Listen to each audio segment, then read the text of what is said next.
Imagine being pulled over by the police, not for anything you've done, but simply because of who you are.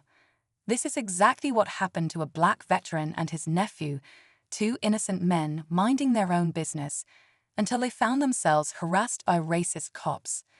The officers, with no real reason for the stop, accused them of things they didn't do. Tensions were high, and it seemed like the situation would spiral out of control. But just when it seemed like all hope was lost, the nephew's phone would reveal something that would turn everything on its head. What did the phone show, and how did it change the course of the encounter? This is a story about injustice, survival, and the power of technology to expose the truth. Stay tuned to find out how this shocking turn of events unfolded. You won't believe what happens next. The two men had been driving through the quiet neighborhood, nothing out of the ordinary, when the sirens went off. The black veteran, a man who'd served his country with honor, had no reason to expect this sudden disruption. His nephew, a young boy just trying to get home after school, sat quietly in the passenger seat. But the moment the officers approached the car, the situation quickly shifted from a simple traffic stop to something far more sinister.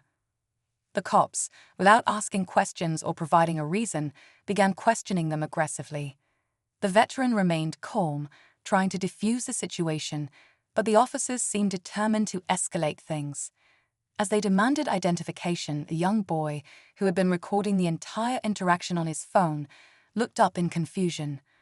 Why did they seem so intent on making things harder than they had to be? And what would that video reveal? The tension between them thickened, with the officers growing increasingly impatient. The veteran, having dealt with his fair share of tension in life, knew how to stay composed, but even he could feel the heat rising.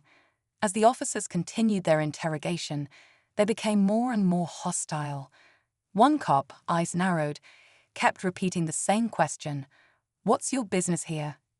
The veteran tried to explain, just two family members out for a quiet drive, but it didn't matter.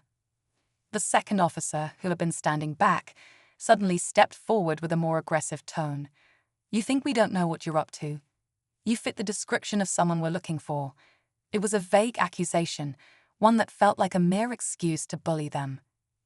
In the passenger seat, the nephew's fingers tightened around his phone. His heart pounded as he focused on keeping the camera steady, aware that the officers might notice. But he knew what was at stake. He could feel the tension crackling in the air. The video wasn't just a recording, it was proof. It was his only chance to help. Meanwhile, the veteran tried to keep the peace, his mind racing. He knew that all too often, these situations could end badly. But he also knew he couldn't back down, not now. His nephew looked up at him, eyes wide, a silent question hanging in the air. Was this going to escalate further?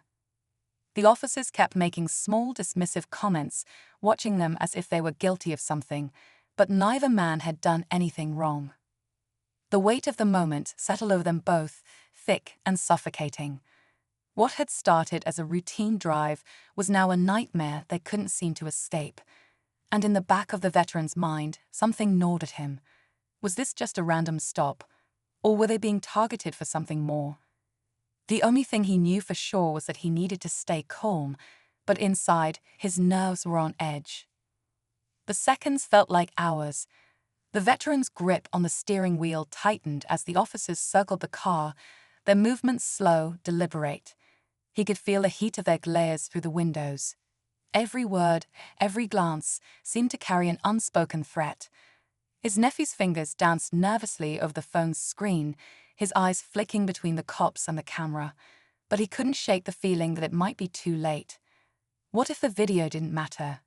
What if they deleted it, or worse? What if they twisted the story in their favor suddenly? One of the officers leaned in closer to the veteran's window, his voice low and threatening. "We don't take too kindly to troublemakers around here."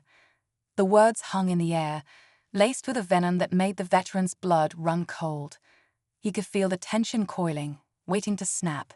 His instinct screamed that this was going to get ugly, that the situation was teetering on the edge of something far worse. The new officer, having overheard the exchange, suddenly turned toward them with a grim expression. "You're free to go," he said, his voice steady but firm. "This was a mistake. The suspect we're looking for isn't you." The veteran blinked in confusion, trying to process the sudden shift in the narrative. How could this be a mistake when they had been treated like criminals just moments ago? His heart pounded as he looked over at his nephew, who was staring wide-eyed at the officers. But before the veteran could speak, the new officer's voice dropped to a whisper. "You don't know who they were after, do you?" he asked, his tone shifting to something darker, more urgent. "There's a lot more to this than you think. It's not just about you, it's about something bigger." Just then, a third car pulled up, a high-ranking officer, a lieutenant, who wasted no time getting out and approaching the group. The veteran stood there, still in shock, as the lieutenant spoke directly to the officers in charge. The conversation was quick, but the veteran caught the words undercover and investigation. Everything clicked into place. They had been caught in the crossfire of a much larger operation, a covert investigation involving undercover officers. The officers who had pulled them over had been working a case, but it seemed they had mistaken the veteran and his nephew for suspects involved in something far more dangerous. And yet, as the situation seemed to de-escalate, the real shock came. The young nephew's phone, still recording, suddenly buzzed. He glanced down at it, his face going pale. The video feed on the screen had shifted. Another clip had been uploaded. The footage on the phone was from a completely different location, showing a series of faces, familiar faces, of high-ranking police officers from the very department they were dealing with. The twist was undeniable. The officers involved in the stop weren't just part of an investigation. They were the very ones under investigation. The nephew's phone had unknowingly captured incriminating footage of corruption within the police department, implicating the very officers who had just tried to intimidate them. The realization hit like a punch to the gut. They weren't just victims of a random traffic stop. They had stumbled onto something far darker, something far more dangerous. The veteran's eyes locked onto the phone screen, his mind racing as the truth settled in. They had been harassed, yes, but the real danger was still lurking, an even bigger storm that was just beginning to form. The two of them weren't out of the woods yet. The phone had become their key to everything, but now they were in deeper than ever. Whatever came next, they would need to stay alert, because the people they were dealing with would stop at nothing to protect their secrets. The nightmare wasn't over. In fact, it had only just begun. The veteran stood frozen, staring at the phone screen as the truth slowly sank in. The officers, now visibly shaken, exchanged tense glances, knowing the walls were closing in. But the damage was done, the truth was out, and the once powerful officers who had tried to intimidate them were now caught in their own web of deceit. The lieutenant, still standing nearby, glanced at the footage and sighed. He knew the game was up. Within days, the corruption within the department was exposed. Investigations began, and the officers who had harassed the veteran and his nephew were swiftly removed from their posts. The young nephew, though shaken, felt a strange sense of justice as he watched the events unfold. Their fight wasn't just about them, it was about accountability. The power of truth, captured on a phone, had turned the tables. For the veteran, this ordeal reminded him that sometimes, even when it feels like the world is against you, the smallest action can ignite a revolution.